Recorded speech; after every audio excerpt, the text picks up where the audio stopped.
और अचानक प्रकट हुई चुड़ैल की एक रोचक कहानी हिस्ट्री हिंदी में दी गई है। एक गांव और अचानक चुड़ैल की कहानी। बहुत समय पहले की बात है। एक छोटे से गांव का नाम था सुखपुर। यह गांव बहुत ही शांत और हरा भरा था। वहां के लोग आपस में मिलजुल कर रहते थे। लेकिन गांव के बाहर एक पुराना टूट चुका किला था, जिसे लोग शापित किला कहते। कई वर्षों से वह किला वीरान पड़ा था। बुजुर्गों की माने तो उस किले में कभी एक सुंदर लड़की Wow! रूपवती रहती थी। रूपवती बहुत ही भोली और मासूम थी, लेकिन गांव के जमींदार ने उसके साथ धोखा किया। उसने रूपवती की शादी का झांसा देकर उसकी हत्या करवा दी। रूपवती की आत्मा ने मरते समय बदला लेने की कसम खाई। कहा जाता है कि उसकी आत्मा कभी चैन नहीं पा सकी और वह चुड़ैल करने लगी।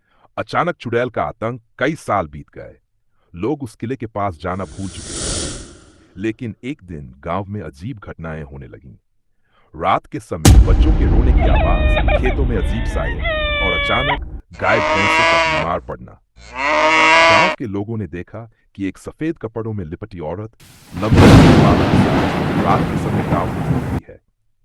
उसके पैरों की उल्टी दिशा देखकर सब समझ गए कि यह कोई इंसान नहीं, बल्कि वही चुड़ैल है जिसकी कहानी बुजुर्ग सुनाते थे।